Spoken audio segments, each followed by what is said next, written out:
నమస్తే friends, welcome back to my channel. నేను మీ పద్మప్రియ. ఇవాల్టి మన రెసిపీ వచ్చేసి బెల్లంతో ఆవిరి కుడుములు. చాలా బాగుంటాయి కదా అండి. వినాయకుడికే కాదు ఇంట్లో పిల్లలకి కూడా బాగా నచ్చుతాయి. మరి అందరికీ ఇష్టమైన ఈ బెల్లం కుడుములని చల్లారిన కూడా గట్టిపడకుండా చాలా టేస్టీగా అండ్ చాలా సాఫ్ట్గా పర్ఫెక్ట్గా ఎలా ప్రిపేర్ చేసుకోవాలో ఈ వీడియోలో చూసేద్దాం. మీరు కూడా ఒకసారి కుడుములని ఈ ప్రాసెస్లో ట్రై చేసి చూడండి. చల్లారాక కూడా సాఫ్ట్గా టేస్టీగా ఉంటాయి. అలాగే ఫ్రెండ్స్, మీకు ఈ రెసిపీ కనుక నచ్చితే మర్చిపోకుండా లైక్ చేయండి. ఇక లేట్ చేయకుండా ఈ రుచికరమైన ఆవిరి కుడుములని మీరు కూడా చూసి తప్పకుండా ట్రై చేయండి. ఫస్ట్ అయితే ఒక చిన్న గిన్నెలోకి 1/2 కప్పు పచ్చిశనగపప్పుని వేసుకోవాలి. ఇప్పుడు ఈ పప్పుని ఒకసారి నీళ్లు పోసుకొని నీట్గా వాష్ చేసి తీసుకోవాలి. ఇలా పప్పుని కడిగాక తిరిగి పప్పు మునిగేలాగా నీళ్లు పోసుకుని ఒక అరగంట పాటు నానబెట్టుకోవాలి. పప్పు నానే లోపల స్టవ్ ఆన్ చేసి ప్యాన్ పెట్టుకుని ఇందులోకి 1 కప్పు బెల్లం తురుముని వేసుకోవాలి. అలాగే 1 కప్పు నీళ్లు పోసుకోవాలి.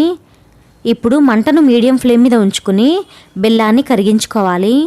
మీరు ఒకవేళ తీపి ఎక్కువగా తినేవారైతే మరో 1/2 కప్పు వరకు బెల్లాన్ని వేసుకోవచ్చు. తీసుకునే అన్ని ఇంగ్రీడియంట్స్ కూడా ఒకే కప్పుతో మెజర్ చేసి తీసుకుంటే కుడుములు పర్ఫెక్ట్గా కుదురుతాయి.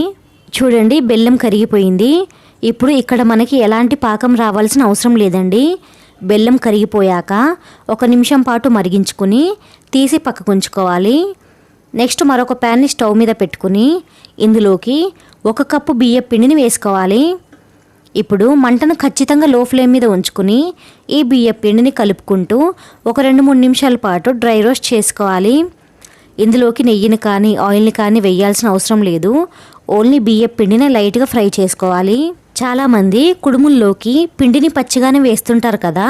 సో అలా కాకుండా ఇలా లైట్గా ఫ్రై చేసి వేస్తే కుడుములు చల్లారాక కూడా చాలాసేపు అలాగే సాఫ్ట్గా ఉంటాయి అండ్ టేస్ట్ కూడా చాలా బాగుంటాయి.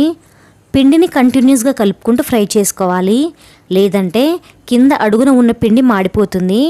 అలాగే ఫ్రెండ్స్, పిండిని మరీ కలర్ చేంజ్ అయ్యేంత వరకు వేయించాల్సిన అవసరం లేదు.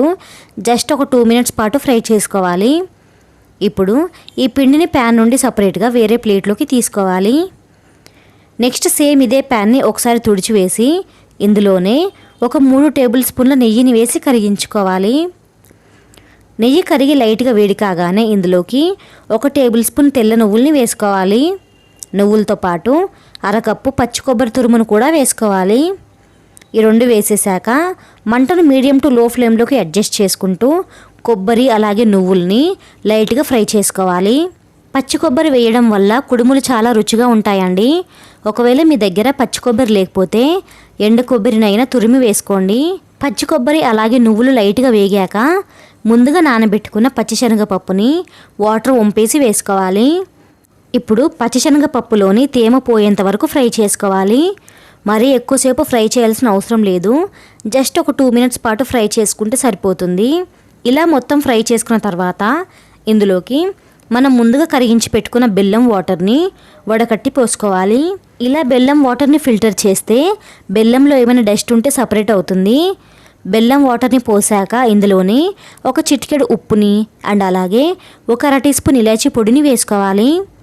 ఇప్పుడు ఒకసారి బాగా కలుపుకొని ఈ బెల్లం వాటర్ని మరిగించుకోవాలి. మంటను మీడియం ఫ్లేమ్ మీద ఉంచుకుని మరిగించుకోవాలి. ఇక్కడ చూడండి, వాటర్ మరగడం స్టార్ట్ అయ్యింది కదా. ఇలా మరిగేటప్పుడు ఇందులోకి ఫ్రై చేసి పెట్టుకున్న బియ్యం పిండిని వేసుకోవాలి.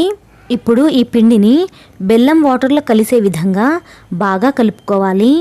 మంటను లో ఫ్లేమ్ మీద ఉంచుకుని బాగా కలుపుకోవాలి. పిండిని బెల్లం వాటర్లో బాగా కలిసే విధంగా అన్ని వైపుల నుండి బాగా మిక్స్ చేసుకోవాలి. మంటను లో ఫ్లేమ్ మీదనే ఉంచుకుని పిండిని ముద్దలాగా దగ్గర పడేంత వరకు కలుపుకోవాలి.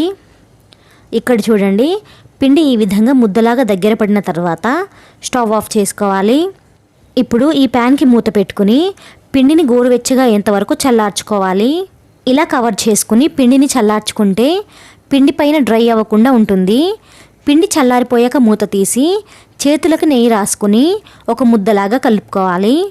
పిండిని మొత్తం ఇక్కడ చూసిన విధంగా దగ్గరికి చేర్చుకోవాలి.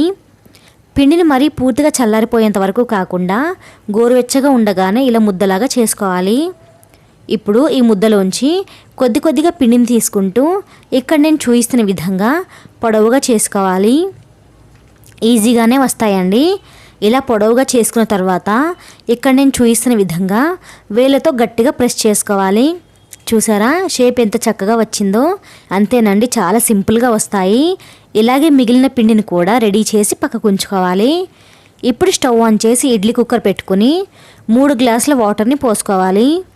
వాటర్ని పోసాక మూత పెట్టేసి వాటర్ని మరగనివ్వాలి. ఈ లోపల ఇడ్లీ ప్లేట్ తీసుకుని నెయ్యిని కానీ ఆయిల్ని కానీ ప్లేట్ మీద అప్లై చేసుకోవాలి. నెయ్యిని అప్లై చేశాక ముందుగా ప్రిపేర్ చేసి పెట్టుకున్న కుడుములని ఈ ప్లేట్ మీద పెట్టుకోవాలి. చూడండి, ఈ విధంగా పెట్టేశాక ఈ ప్లేట్ని తీసుకుని ఇడ్లీ కుక్కర్లో సెట్ చేసుకోవాలి. వాటర్ మరుగుతూ ఉంటాయి కాబట్టి మూత తీసేటప్పుడు మంటను లో ఫ్లేమ్ మీద ఉంచుకుని ఆ తర్వాత తీయాలి. ఇడ్లీ ప్లేట్ని ఇందులోకి ఫిట్ చేశాక మూత పెట్టేసి కుడుములని ఆవిరి మీద ఉడికించుకోవాలి. మీడియం ఫ్లేమ్ మీద ఒక 15 నిమిషాల పాటు ఆవిరి పట్టిస్తే సరిపోతుంది. 15 నిమిషాల తర్వాత స్టవ్ ఆఫ్ చేసుకుని ఒక 5 నిమిషాలు కుడుములని అలాగే వదిలేసి ఆ తర్వాత బయటకు తీసేయండి. అంతేనండి, ఎంతో రుచిగా ఉండే ఆవిరి కుడుములు రెడీ. మీరు కూడా ఈ టిప్స్ అన్నిటిని ఫాలో అయ్యి ఒక్కసారి కుడుములు ట్రై చేసి చూడండి, చక్కగా కుదురుతాయి. మరో రెసిపీతో మళ్ళీ కలుద్దాం. Thank you for watching.